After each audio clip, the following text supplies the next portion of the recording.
حضرت سیدنا صدیق اکبر جیسے حضور کے بعد ان کا پہلا نمبر ہے، حضور کی محبت میں بھی آپ پہلا نمبر رکھتے ہیں۔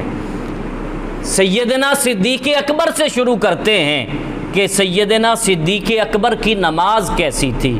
وہ جب نماز میں کھڑے ہوتے تو اس وقت ان پر کیا کیفیات طاری ہوتی۔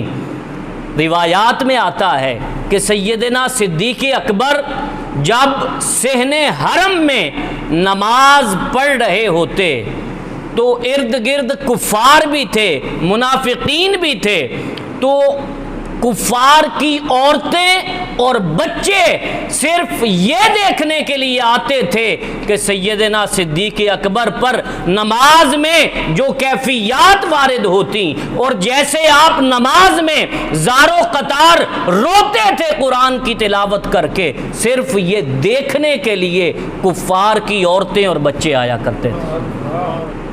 سیدنا صدیق اکبر نماز میں کھڑے ہوتے تو خشوع و خضوع اس قدر ہوتا کہ ارد گرد کی کوئی خبر ہی نہ ہوتی۔